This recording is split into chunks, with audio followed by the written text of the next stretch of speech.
नमस्कार दोस्तों, मैं मनीष आप सबका स्वागत करता हूं आपके अपने यूट्यूब चैनल पर। आज जो है हम सब सीटेट परीक्षा के लिए एक महत्वपूर्ण टॉपिक को देखने वाले हैं, जिस टॉपिक का नाम है शिक्षा। चलिए तो शुरू करते हैं आज के इस टॉपिक को।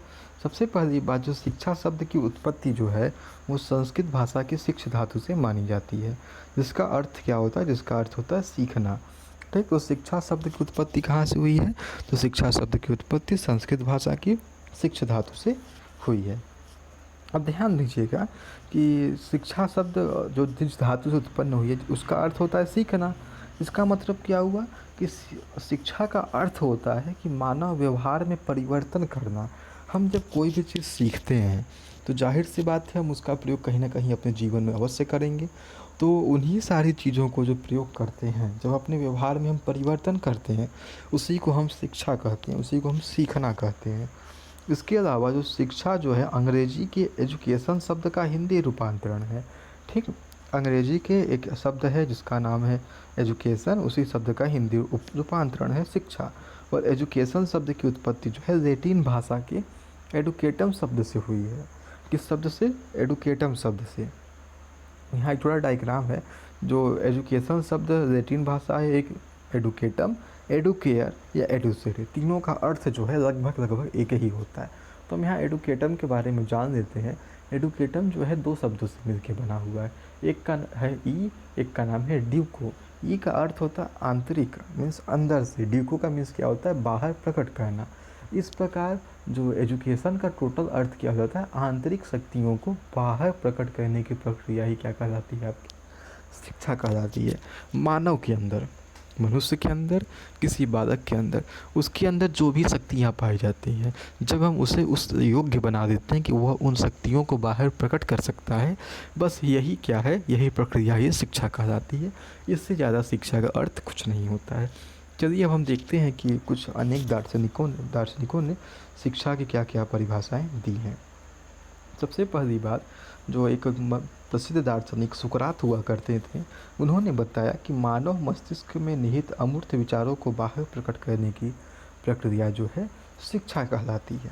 अब समझिएगा इन सारी चीज़ों को कि हमारे मस्तिष्क में ढेर सारे विचार आते हैं, जिन कुछ विचार अमूर्त विचार भी होते हैं।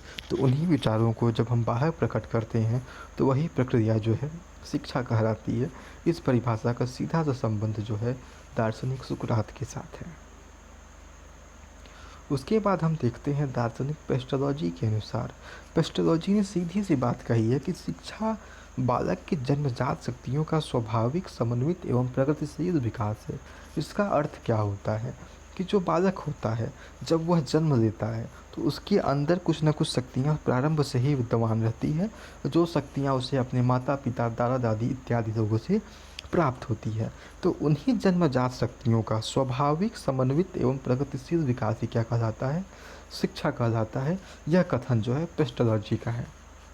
अब भारत के राष्ट्रपिता गांधी जी, महात्मा गांधी ने बताया कि बालक बालिकाओं का सर्वांगीण विकास ही क्या है? शिक्षा है। इनकी परिभाषा एकदम स्पष्ट एवं सरल है कि शिक्षा से अभिप्राय बालक में निहित शारीरिक, मानसिक एवं आत्मिक श्रेष्ठ शक्तियों का सर्वांगीण विकास।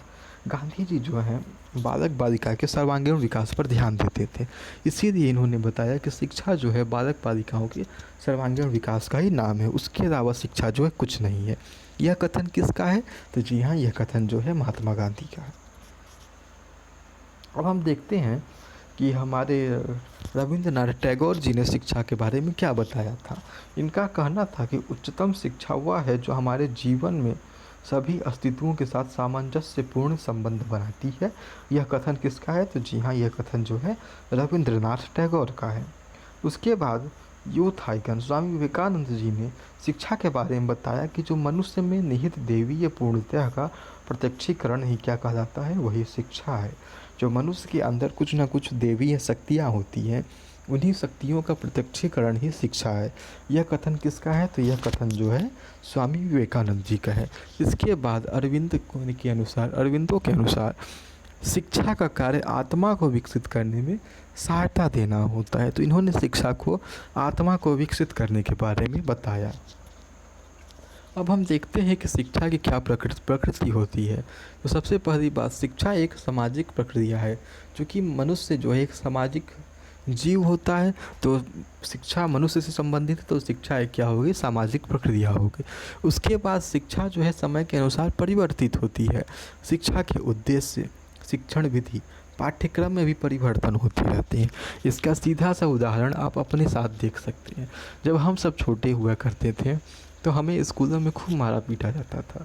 तब ऐसा लगता था कि बच्चे बिना मार खाए नहीं पढ़ सकते हैं। परंतु वर्तमान समय में हम देखते हैं कि एनसीएफ 2005 तथा आरटीई एक्ट 2009 के तहत ये सारी प्रकार के दंडों को जो है पूरी तरह से प्रतिबंधित कर दिया गया है। तो शिक्षण विधि में एक अच्छा खासा परिवर्तन देखने को मिला। तथा शिक्षा के उद्देश्य हम समझ सकते हैं कि जब देश आज़ाद नहीं था तो कुछ और था, आज़ादी के पश्चात कुछ और हो गया है। इसी प्रकार पाठ्यक्रम में भी परिवर्तन होते रहता है। अब हम देखते हैं कि शिक्षा एक त्रिध्रुवीय प्रक्रिया है। यह कथन किसका है, जॉन डीवी का। इस पर आप विशेष ध्यान रखिएगा। ठीक, इसके बाद शिक्षा एक अनवरत चलने वाली प्रक्रिया है। मनुष्य अपने जन्म से मृत्यु पर्यंत तक प्राप्त करते रहता है। मनुष्य औपचारिक और अनौपचारिक रूप से कुछ न कुछ अवश्य सीखता रहता है।